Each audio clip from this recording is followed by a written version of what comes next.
Welcome back to Red Wolf Roundtable here on ASU-TV. You already know who I am, Tristan Harlan, here with my partner today, Cooper, the Juice Box Melder. Cooper, how are you doing? I'm doing great, Tristan. How are you doing? I'm doing great. Cooper, we got a lot to talk about. We do. We got some bowling. What? Baseball. What? Women's basketball. What? The transfer portal. What? Izzy Higginbottom. What? And before we get carried away, we do want to say congratulations to the bowling team. Yes. They did get announced that they are going to the Rochester side of the NCAA tournament. I believe this is about the 17th consecutive time that the bowlers, or 16th time that the bowlers are going to the NCAA championship. Hopefully they can come back with a vengeance after blowing a 3-1 lead to Vanderbilt last year. Yeah, and I'm looking at it. You see Vanderbilt right there. You know, I hope we can get a revenge on them on our way to championship. You know, they've been runner-up 3 times in a row. So I think 4th time's the charm. Right. 4th time's the charm. Going to bring home a national championship for the Red Wolves. Right, and the selection show was just a couple of days ago, Yes. and we actually got a chance to talk to Coach Kostick and some of the players. So let's go ahead and take a listen to what they had to say about the upcoming tournament. You know, it's not going to be an easy region by any means, you know, and you've got Vanderbilt in there, obviously, who beat us for the championship last year or whatnot. So, obviously, we've got a winning record against Vandy on the year. It feels really good. Obviously, we went through a lot last year, losing the national championship, so I think a lot of us are, like, ready and very determined, I think, this year to make it back and win it all this year. I think it's really exciting. You know, I'm excited for the teams that are there, and I think that we have a great team this year. We have a lot of returner players, and we have a lot of experience on the team, and then we also have like a lot of people that we can put in. We have depth, so I'm really excited for this year. Cooper, you know, I'm excited to see this bowling team go back to the NCAA championships. Hopefully this time they can bring home some hardware. Yes. But before we get too carried away, let's go ahead and send it to the ASU-TV Sports Desk and hear what JoJo Wallace has to say. JoJo? Ladies and gentlemen, you know what time it is. When you see this face, that means it's another episode from the ASU-TV Sports Desk. And, oh yeah, we got a desk now. I'm JoJo Wallace, and this week we show some love to the sports that may not get as much attention as they deserve. First on that list, we have Red Wolf Rugby. And I mean, A-State Rugby is currently coming off a 4-2 spring season with a big-time 90-8 win over Texas A&M. Now, this team is led by Evan Rude, who was nominated for the Rudy Schultz Award, and this ain't no participation medal now, folks. The Rudy Schultz Award is a prestigious award given to the best collegiate rugby player in the nation. You could watch A-State Rugby play on the Kurt Huckabee Field, which is located behind the track and field facility. Moving forward, I mean, who doesn't love some good tennis, am I right? The Lady Red Wolves are going through a bit of a struggle right now, losing 3 straight, and their last game was yesterday morning where they had a double-point lead but fell in the end to Old Dominion. But this team has shown some promise, however, with wins over Jackson State and ULM, and their next match for the ladies is Saturday, March 30th, here in Jonesboro at the A-State tennis courts. Now, it's time to talk about the big dogs on campus, and as Tristan and Coop mentioned, the ASU bowling team advances to the NCAA tournament for the 16th year in a row, and they enter the tournament as the number 2 seed and are set to play the winner of the William Smith and Fayetteville State on Friday, April 5th. Now, that's all for this week's episode from the ASU-TV Sports Desk. We're going to take a timeout for a second before sending you back to the Red Wolf Roundtable crew.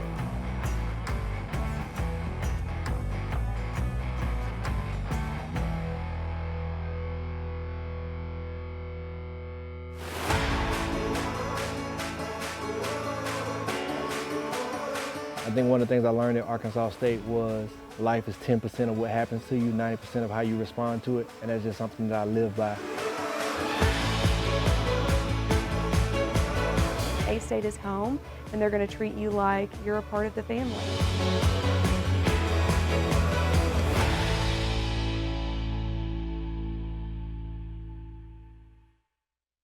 Students should watch ASU TV just to see the creativity that a college student can get. The creativity that some of these students have is truly amazing.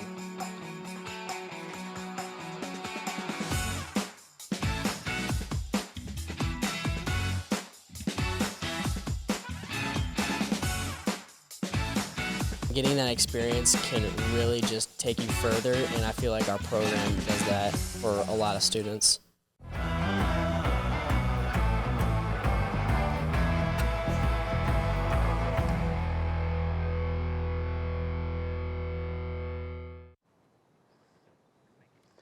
Welcome back to Red Wolf Roundtable here on ASU-TV. And last time we were here before spring break, we mentioned about Izzy Higginbottom and the possibility of her going to the transfer portal, the possibility of her staying. But sadly enough, while we were on break, Izzy announced she was going to the portal. Yeah. And it seemed only 24 hours later, she announced she was going to the University of Arkansas. Now, I don't know about you guys, but that right there is a cursed image in my brain. I did not expect Izzy Higginbottom to go to Arkansas. I did not expect her to leave Arkansas State. But nonetheless, she decided to go join Mike Neighbors in the Arkansas Lady Razorbacks. You know, and I will first before we get into this, I do want to say I wish Izzy the best of luck in her, last season playing collegiate basketball. Hopefully she does well enough to go to the WNBA. But I will say it's kind of bogus that she went to Arkansas. And I get Cooper and I had a little debacle last time we were here about it, about her going to an SEC school. But here's the thing. Why would you go play for somebody who didn't even want you out of high school? I mean, I just don't get why you would give somebody – that's like giving a toxic ex-boyfriend or girlfriend a second chance after saying, oh, I'll promise I'll change. I'll promise I'll change if you come back and love me again. But, I mean, here's the thing, okay? And this is kind of my beef with Arkansas State Athletics too.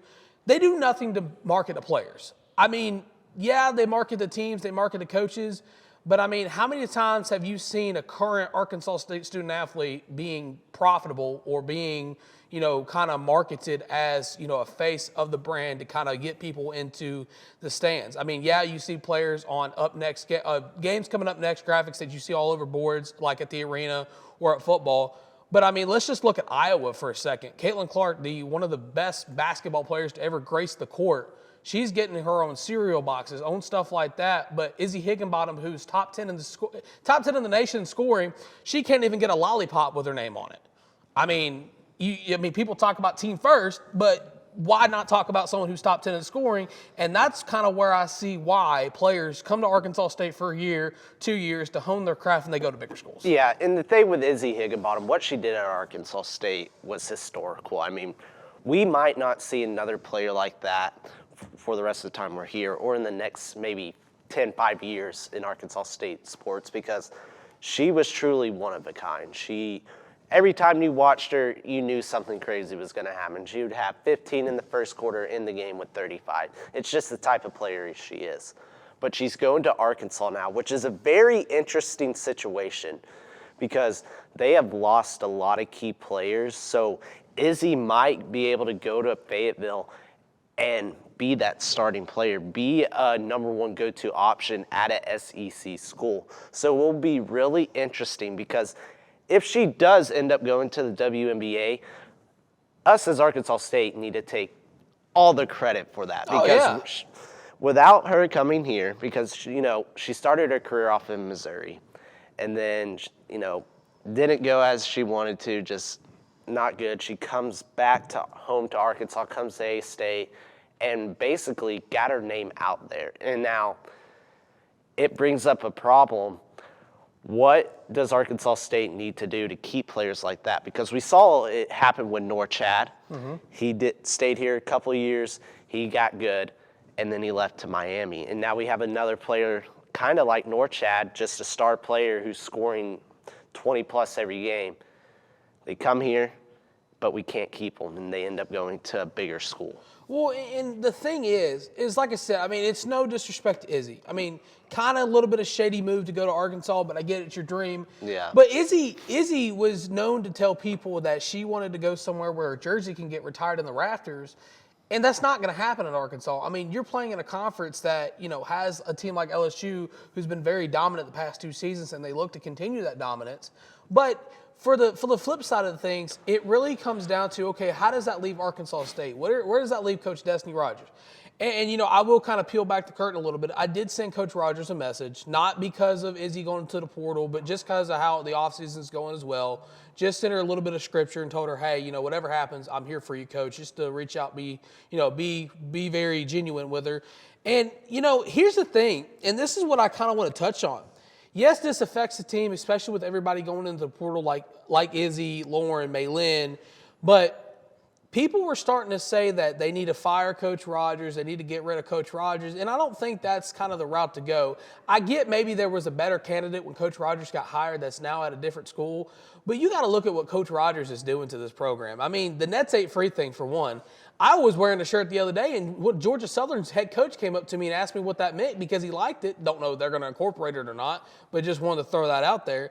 But you're looking at Coach Rogers, you're thinking, okay, she hasn't really had a winning season yet. She hasn't done this. She hasn't done that. But you got to look at what historical things she did at Arkansas State. I mean, there's just a long list, so I'm not going to name it all because it'll take too much time. But when it just seems like when it comes to college athletics, and I don't know if it's because of the NIL thing. I don't know if it's because of the portal. I don't know what it is. Maybe it's social media giving everybody a boost of confidence because they can hide behind a phone screen or computer screen and say whatever they please. But they're calling for Coach Rogers to get fired, and I don't understand it because she's still making this a better place. Yeah, now I get maybe she isn't winning as much as maybe Brian Boyer did when he was here, but it's still the point of, okay, it's year 2, maybe year 3 of Coach Rogers, and yes, she hasn't hit her stride yet. But it's kind of hard to do, especially women's basketball today. Well, yeah, and you're kind of thinking about off-season just started. Right. You have to wait and see what she has planned, what she has for the future.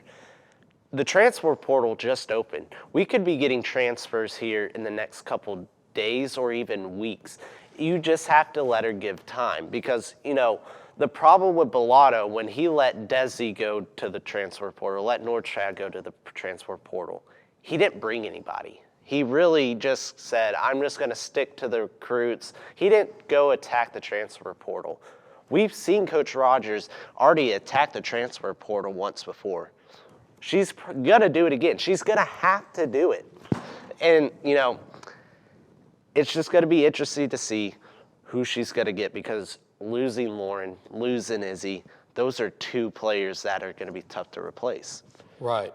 And, I don't know. I wish nothing for the best but the team. For those in the portal, I wish they go to be great. But, Cooper, we're going to take a timeout so we can recuperate and get some energy back into us. When we come back, we're going to talk more about some men's basketball right here at the Wolf Roundtable on ASU-TV.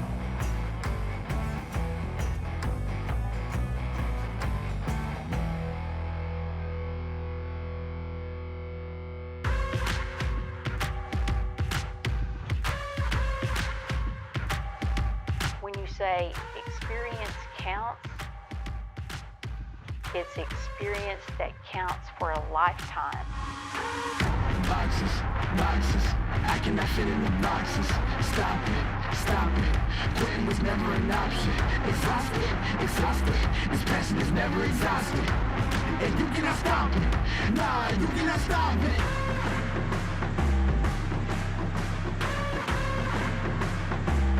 Quitting was never an option. And you cannot stop it. Nah, you cannot stop it.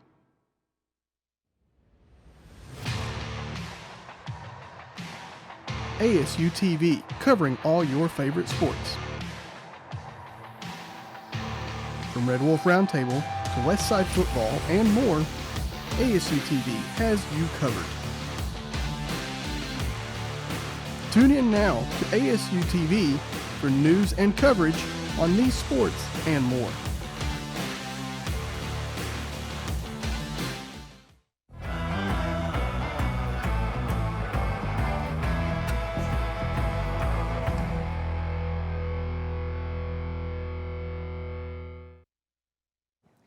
Welcome back to Red Wolf Roundtable here on ASU-TV. Now it's time to switch focus to the men's side of the basketball world and talk about how well Arkansas State did in postseason basketball. Now, they went to the CBI after losing in the championship of the Sun Belt Conference tournament, but they went on, played High Point in the semifinals, and it's just something about those teams with the color purple that just gets the best of the Red Wolves. A 1-point loss, we had a chance to win at the end, had a great look.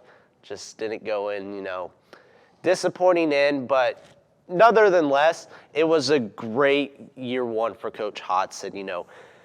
Got a top 4 seed, went all the way to the Sun Belt Conference Championship, had a chance to go to the NCAA tournament, came up just short against James Madison, goes to first postseason tournament in forever here for basketball, and came up short once again, but nonetheless, a great year one for Coach Hodson and the Red Wolves.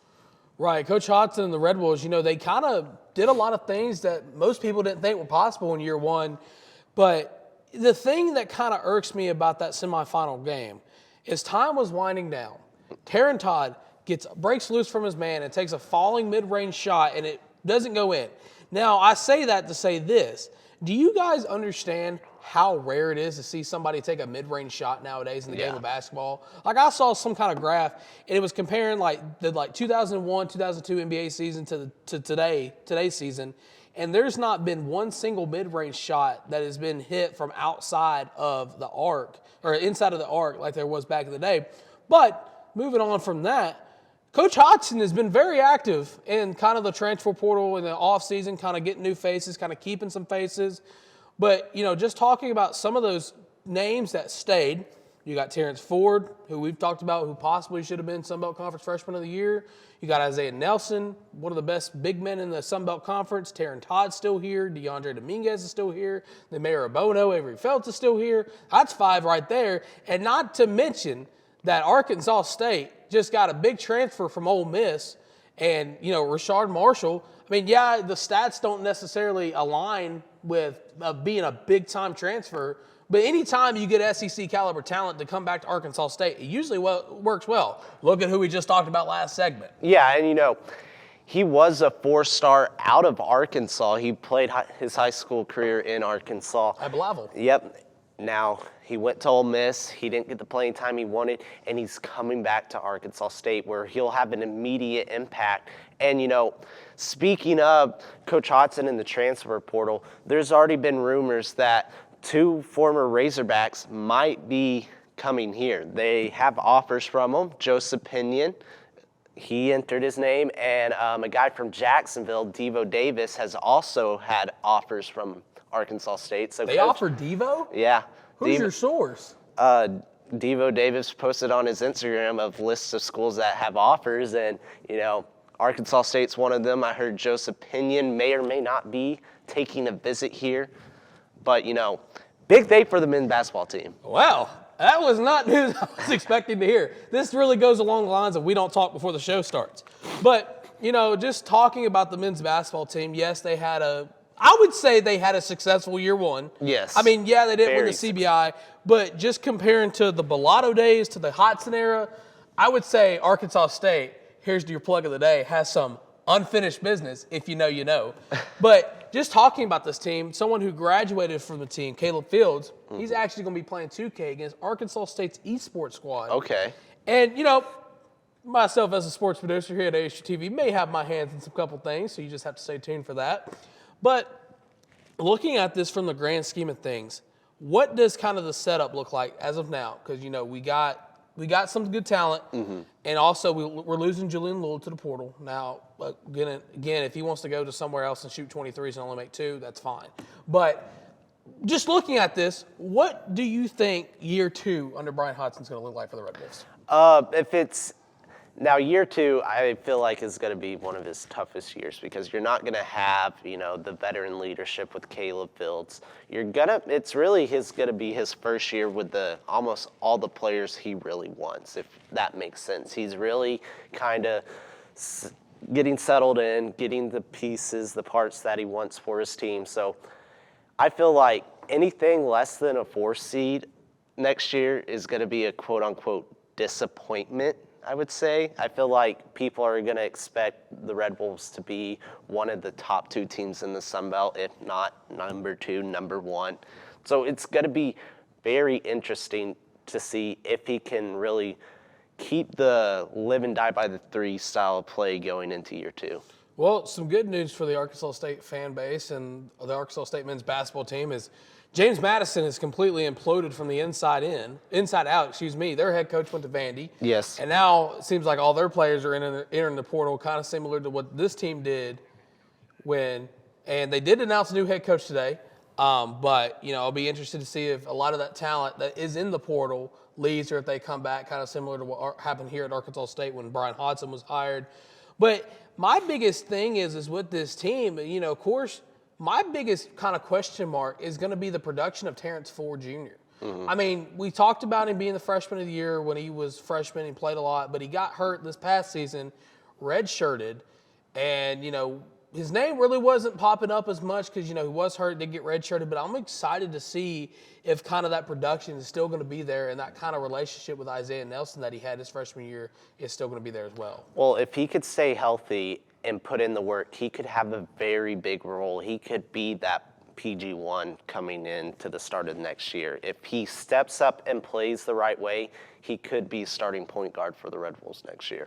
Yeah, I mean, I hate to say this, but I'm excited for basketball already. I am too. I mean, but we're not even at the spring game for football yet. No. We're just trying to jump all over the timeline. But, like I said, I'm excited to see what this team does for the rest of the offseason. I'm excited to see what they do next season. But we're going to take a short break. When we come back, we're going to talk about the Arkansas State baseball team and their game last night against Georgia Southern. Stick around, folks.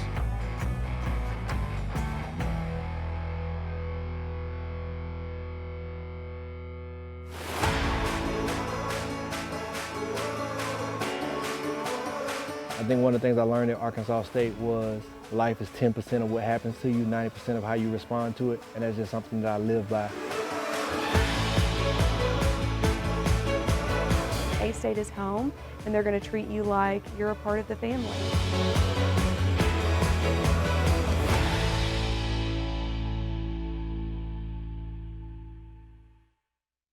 Students should watch ASU-TV just to see the creativity that a college student can get. The creativity that some of these students have is truly amazing.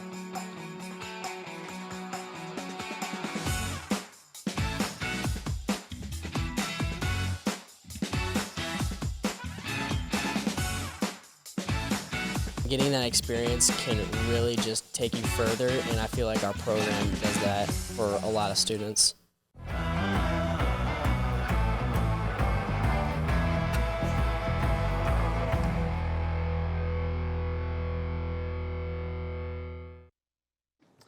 Welcome back to Red Wolf Roundtable here on ASU-TV. Now it's time to switch focus to the diamond of the Arkansas State Sports Kingdom, and that's time to talk about the baseball team and their game one against Georgia Southern right here in Jonesboro, Arkansas at the Tom. Yeah, Arkansas State, they dropped game one on a Thursday, 6-2, and you're looking at it, 4 errors, and really they scored, I think, 3 runs off of the errors. It was just simple, just bad plays, pitcher trying to pick off at first, just overthrows it.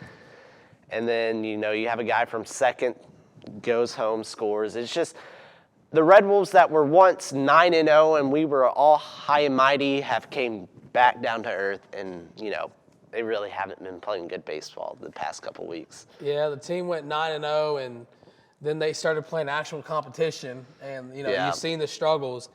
But my biggest thing is, and this is something I haven't heard a lot of people talk about with this baseball team, but the errors. Arkansas State seems to win more games when they give up 2+ errors than they do when they don't. Yeah. Well, of course, other than this game.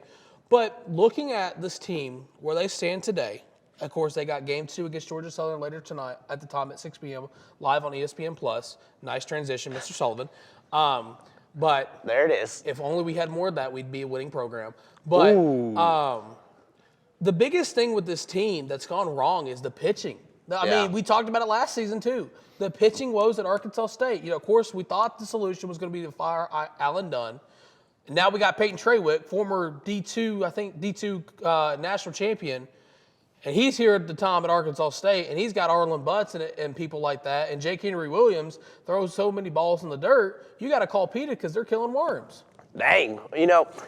The thing with the pitching, it's such a young staff. We had a freshman starting last night, and, our bullpen is young. I feel like we started off good because, like you're saying, we weren't playing good competition, really. But now that we're playing, all right, we're in Sun Belt Conference play, it's going to take time. And it's a new pitching coach, a young team, and it doesn't help when one of our best pitchers decides to go to Ole Miss, but then he goes out there again playing actual SEC-type level and gets shelled in a midweek game. But, you can't have what you want all the time. Sometimes the poetic justice is just better than you could write your story with. Yeah. # finish the story. Yep. You know, it's going to be an interesting week because we have an early game Saturday, 10:30. And so because Easter weekend, everybody's going to be trying to get home, go to church.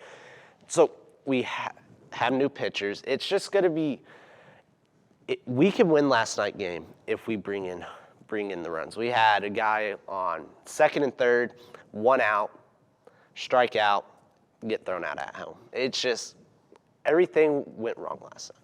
Well, not only that, but one of the better teams, one of the better players on the team, Wolf French, he's out for the next 5 weeks. Yep. But, you know, you look at it, and if you go back to last night on ESPN Plus, you saw back-to-back double plays. And you're like, okay, the team's settling, they're going to be fine, and then the errors start coming in. But my biggest thing is what a liability is Austin Jaslove in right field. Mm-hmm.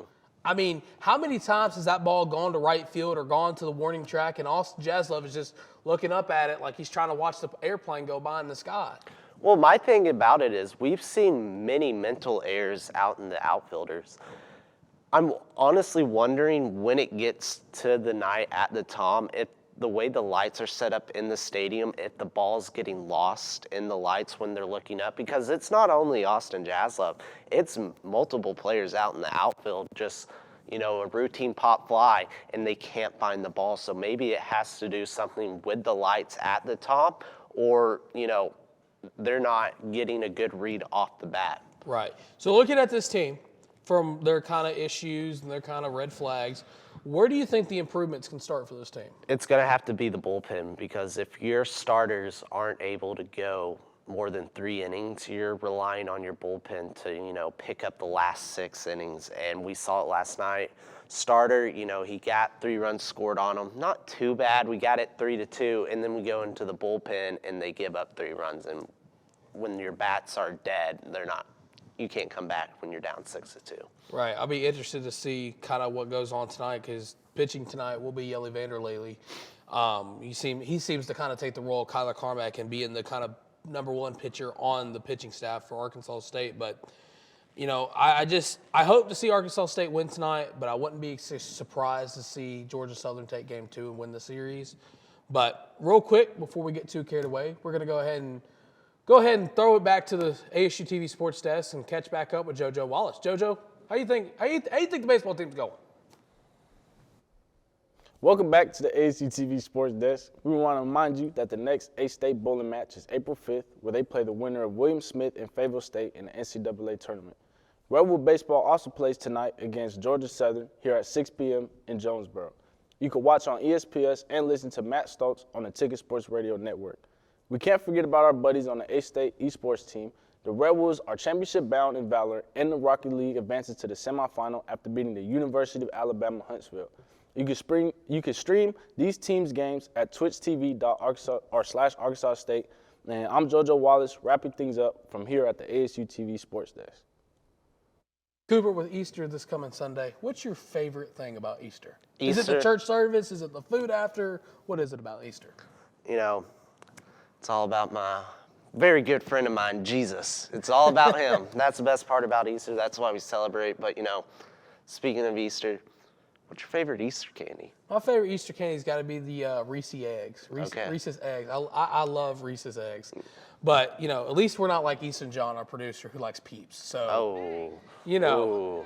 I don't, the Peeps, I bet, I heard he liked the Dr. Pepper Peeps. Yeah, the Dr. Pepper ones. But, you know, love Easton to death. We love poking fun at our favorite station manager, you know. Of course, we do want to say, if, you know, you don't hear from us on Easter wishing you guys a happy Easter, we do want to go ahead and reach out to you now. Say happy Easter. Enjoy your time with your friends. Enjoy the fellowship at your church service. But, Cooper, I think this has been another successful episode of Wolf Roundtable. We'll come back. Hopefully, we're going to talk more about the A-State baseball team hitting some home runs in the Tom. But for Arkansas State, or I almost said Arkansas State University, for ASU-TV, Tristan Harlan, Cooper Melder saying signing off, and make sure you tune in next week right here on Red Wolf Roundtable.